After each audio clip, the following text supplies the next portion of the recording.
In this video, we're going to be talking about email security threats and what you need to know. First, let's talk about why we're talking about email security. Attackers have realized that the easiest way into an organization is through an employee and through an employee's inbox. 94% of all malware is now being delivered by email. Taking a look at an average week of our employees and our customers, we found that 25% of emails delivered were spam, 10% were attacks, and 0.3% included viruses. There's 5 different types of threats that you need to be aware of so that you can protect your organization from these types of attacks. The first type of attack is malicious spam. This is an email that contains an attachment that may be harmful to your computer. What should you do? Well, the first thing is if you receive an email with an attachment from a contact that you're not expecting, contact that individual first. Also, never open a piece of software that is emailed to you. For Windows, this would be, for an example, an attachment that ends in .exe, .msi, or .dll. For a Mac, this may be an attachment that ends in .pkg or .app.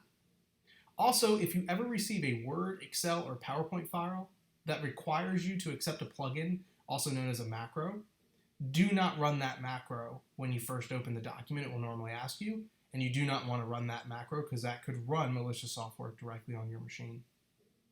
The second type of attack is called phishing. Phishing is where an email baits you into clicking a link or responding to the email or giving up a password because it looks legitimate. So what should you do? First, verify the email address is actually coming from the company you think it is. Look at the entire email address. Look for spelling mistakes or incorrect domains.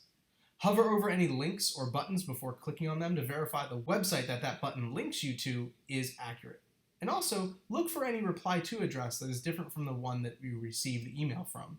So for example, in this email, when we hover over Bank of America, it's not from Bank of America's domain, it's from bp-service.support.com.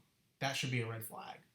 Also, when we hover over this View Your Account, the link takes us to a website that is definitely not from Bank of America. Next one to be aware of is spearfishing. Spearfishing is where someone targets a specific individual, normally masquerading as an employee within the company, such as the CEO or the CFO inside an organization. What should you do? Well, first, verify that the email address is actually coming from the person you think it is. Make sure that it is your domain and not an outside company. Contact the person who the email is supposedly from and verify they have sent it. And be on the lookout for any suspicious requests that you're being asked to rush to perform. Normally, hackers will ask you to rush a request to make sure that you don't necessarily have the time to think about it. So in this example email, it says it's from the CEO, but when we click on that address, it is not from a CEO inside our company. You'll also notice that it's asking us to click on a link that when we hover over it is not recognized. The subject is urgent request. This is meant to make us act quickly without having time to think about the action. And also the reply to is a different email address than the one that it's coming from. A new type of attack that we've seen happen a lot lately is sextortion. It sounds a little weird, but basically it's a type of attack where the sender makes you think that they have hacked into your computer and have some incriminating content of you, and they want money in order to make sure that that content goes away and does not get sent to family and friends. What should you do?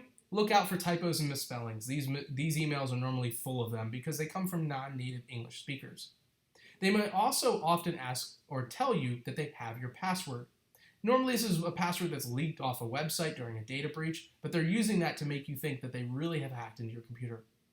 They will often ask for payment in Bitcoin. This is a very big red flag. And you do not want to respond in any way. Simply delete the email or mark it as junk.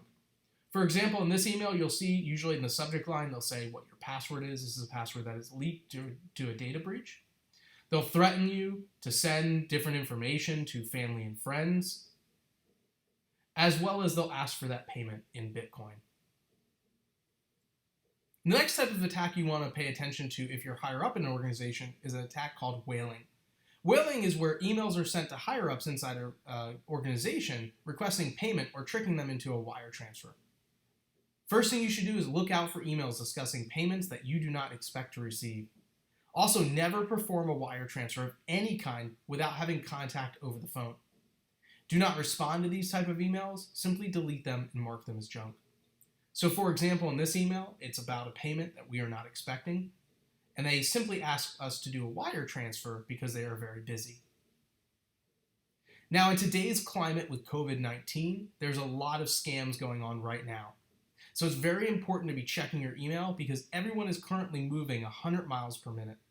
So what should you do if you receive an email with COVID-19? First of all, hover over and verify any link. For example, in this email, a link that looks like it's coming from the CDC is actually going to a different website. Verify the sender of the emails and be more alert of senders you do not recognize. And of course, do not open any attachments at any time that you are not expecting. So in this email in particular, it's talking about COVID-19, clickbait subjects. So it's getting you to open them because it's including that in the subject line.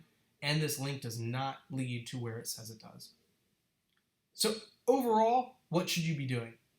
First, always double check the sender of every email that is actually the sender you're expecting. Next, check for a different reply to address from the person who the email is sent to. Sometimes if emails are compromised, they'll send it from the person's actual email address, but the reply to will be the hacker. You also never want to open a piece of software that's emailed to you, as we talked about before with those different extensions. If you do receive a Word, Excel, or PowerPoint document that asks you to activate a macro, do not run that macro file. Look out for typos, misspellings in emails. Often these emails do come from non-native English speakers. Always hover over links before clicking them to verify it is a known website. Never perform any wire transfer of any kind without confirming over the phone first. Of course, if you have concerns, contact the person who the email supposedly came from and verify they actually sent it. And if you're at all suspicious, please contact your IT support team to verify the email is legitimate before moving forward with downloading or clicking on anything. Thank you for your time today. I hope this helped you out and will make you and your organization more secure.